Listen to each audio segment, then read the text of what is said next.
This final example of faith kind of leaks into 12, and it's somebody who was able to do something because of a future unseen thing, which was Jesus able to go to the cross because of, it's interesting, it says in verse 2, it says the pioneer and perfecter of our faith, for the joy set before him, he endured the cross, scorning its shame, and sat down at the right hand of the throne of God. I consider him who endured such opposition from sinners, so that you will not grow weary and lose heart. I just picture him like sort of similar to what you just said when you were at a 9, almost a 10. He's at a 9 or a 10 on that cross. Oh my gosh, or 15 or 25. Yeah. He's able to endure it because of what he sees. And what he sees is the joy set before him. And so there's something very happy for him that sustains him through the worst suffering. And then it's funny, the writer goes into pretty much into this thing of, so stop whining, basically. If you're getting disciplined, if you're Padian, if you're a Padawan learner, then discipline's part of the deal. The word he uses, let me read verse 12, strengthen your feeble arms and weak knees, make level paths for your feet so that the lame. He talks about it like your weakness becomes strength. Which sometimes when you're in the throes of pain, it can make you more compassionate and subdued in your entitled nature. Sometimes you can have these weird times of repose when you're suffering, when you're just, going through this gnawing, nagging, long, painful process. Sometimes it can make you more patient than you would normally be. The beautiful thing about physical pain is that when it's over, it's over. If you remember a migraine that you had a year ago, you don't have a brain splitting headache, right? When you think of a migraine, if you think of the loss of, for me, it would be like my dad or a friend. That is pain that you can recall a huge chunk of that, like that kind of emotion.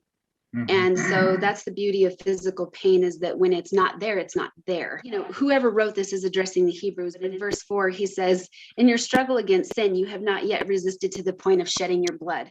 And to me, when I read that, it's kind of a wake up call to me, because it's like, Amy, you sitting in the middle of America, who is not hungry, who's currently not sick, who's not too cold or too hot, or wondering if your kid's going to make it home from you can endure.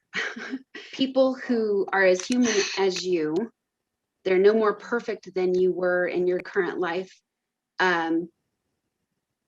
They suffered or died for this, and you have not really even shed blood. So let's just have some perspective, right, and let's build on that. And I think that's what God is constantly asking us to do, more to the point of from toughness to perfection. You don't get to perfection unless you can learn to exercise those other parts that he's already laid out in front of you. And so I feel like we've got to exercise these things when we're not in the lion's jaws, so that when we are, our endurance has built up,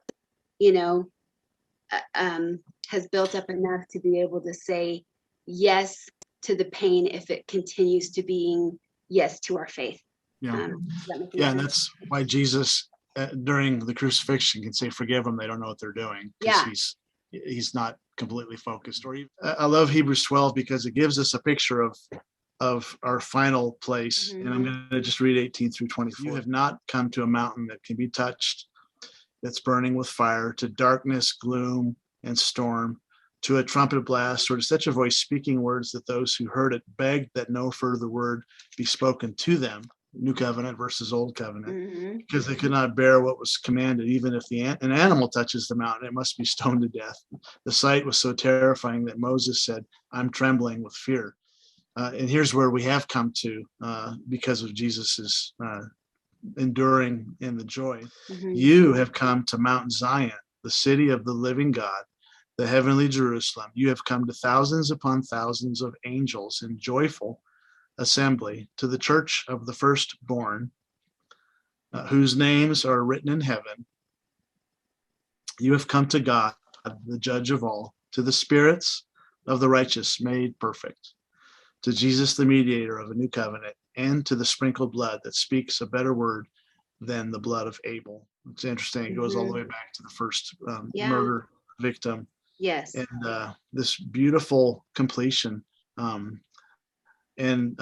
remember my wife, as she was grieving the loss of her father, who passed away just a few months after we were married, had a vision of him in this place.